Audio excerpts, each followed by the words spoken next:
this dog. So now I got this warning, and I get in here and I see this dog. But well, I would like to have a clearer information on the list already, so that I can see that this is a new term. So let's create a task that does that.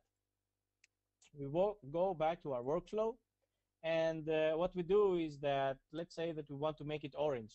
So everything that is a new term proposal, it should be orange so that I can see it clearer. So let's call it new make orange. I don't need to write a description on this. So this is view term in list, basically just because I just want to have a color so that I can view it in a list with a different color. Let's activate this. And let's set now the details. So what was the condition? Well, process status is unprocessed. And this is, of course, the default value that we get when we have a new term.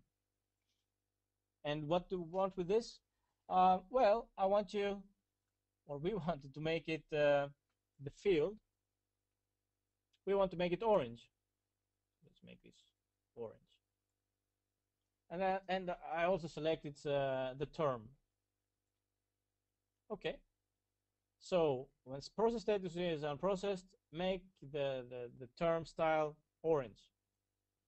I save this, and now just switching back, you now see directly in my list that all the terms matching this condition that have the process status unprocessed are now in this color. So it's much easier for me to see them when I have all the sections selected.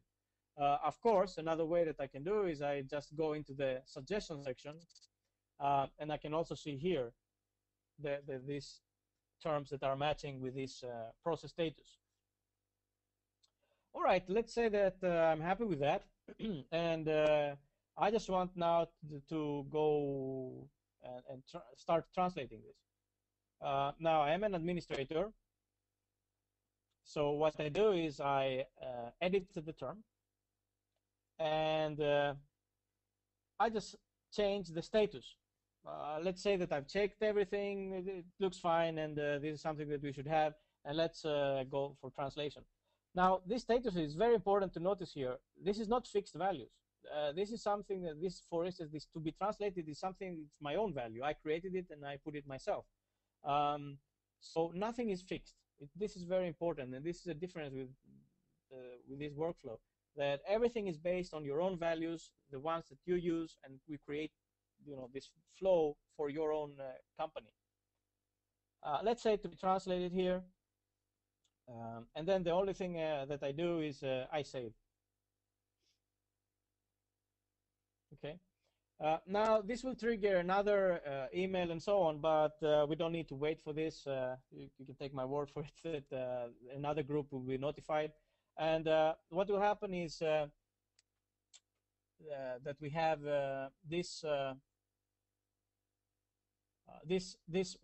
task happening now.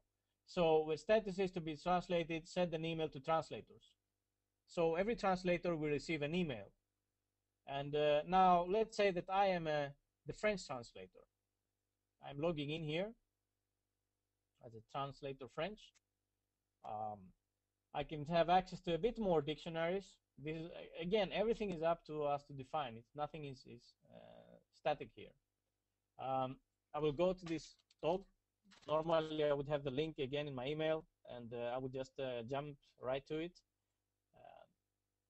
And let's say that, okay, I would like to edit this now. You can see the mail dropping in. So what I do here, I have no access. I only have access to what I need to have access to. I add the French term, and I can add a variant. I think this is French, if you want variants and so on. It's up to us. I don't need to do anything else. I don't even need to change the status. In this case, we said whenever you save this and you update this, then someone else will be notified and so on. We could, of course, set that, okay, you have to change the status, and then someone else will be notified. Again, everything is up to us. But in this case, okay, this is fine, and I just save this. So this in turn triggers another task or a series of tasks. Let's go as admin again and into the workflow.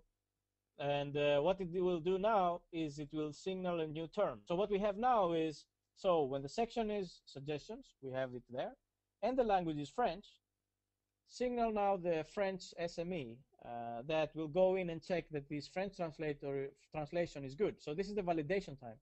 And you can see here, now we have a combination of conditions that say it is a suggestion and for the French language. So now we can branch out our flows. We can have a separate flow for the English translation, another one for the German, another one for the Swedish, and so on. And they can have their own flows with their own people connected to them. So nothing again tells us that we have to have a validator and then a translator and then that. Everything is flexible here and everything is up to us to decide by just creating more tasks. In this case, now we said the French should send an email to the French SME. Let's log in as a French SME, which is basically a validator role. And again, I would get the email and I would go directly to this. Sorry, we are in French now. I would go directly in here.